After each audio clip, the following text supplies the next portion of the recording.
आप सभी लोगों को मेरी राम राम। आज ऐसे समय पे हम और आप मिल रहे हैं जब मैं श्री राम जी के बारे में पढ़ रहा था, रामायण का अध्ययन में कर रहा था। श्री राम जी भारत के प्रतीक है, श्री राम जी संस्कार के प्रतीक है, श्री राम जी भारतीयता के प्रतीक है।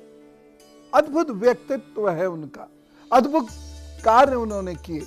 युवाओं के लिए तो एक बहुत बड़ी प्रेरणा है ही श्री राम जी। बाकी सब लोगों के हृदय में समाये हैं श्री राम जी।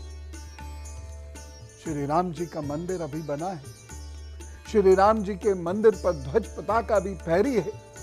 श्री राम जी के मंदिर के लिए 500 वर्ष से अधिक का संघर्ष है और ये संघर्ष सभी हिंदू मुस्लिम सब लोगों ने, और ये जो संघर्ष है ये सभी भारतीयों ने मिलकर किया।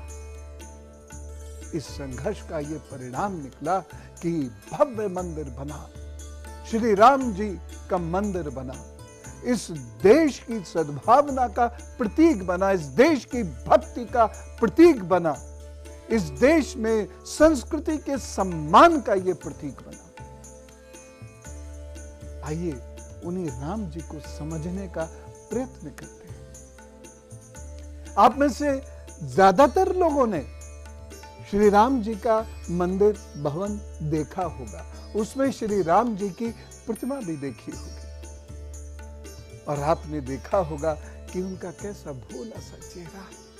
आपने देखा होगा उनका धनुष जिसका नाम है कोदंड, और ये धनुष श्री राम जी ने स्वयं बनाया था, क्योंकि उस वक्त गुरुजन जो धनुर्विद्या सिखाते थे उन लोगों को, अपने शिष्यों को, अपने विद्यार्थियों को यह निर्देशित था कि वह अपने धनुष का, अपने तीरों का स्वयं निर्माण करेंगे।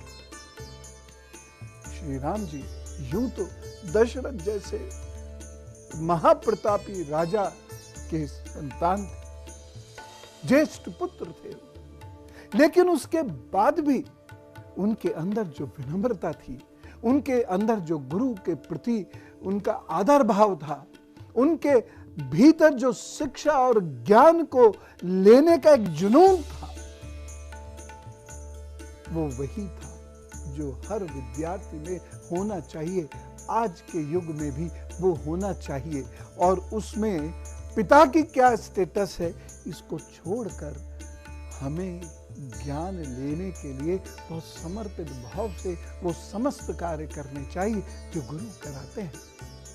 तो कोदंड श्री राम जी ने स्वयं बनाया था, वो बाण श्री राम जी ने स्वयं बनाए थे। श्री राम जी न केवल धनुर्विद्या के महारथी थे बल्कि वह तलवारबाजी के भी महारथी थे।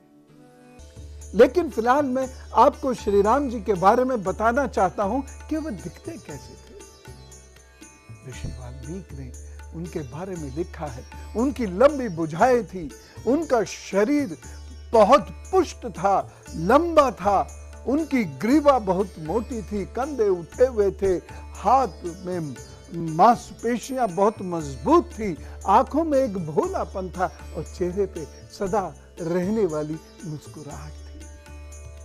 हम लोग कभी कभी अपने भगवान को बहुत स्त्री रूप जैसा दिखा देते हैं।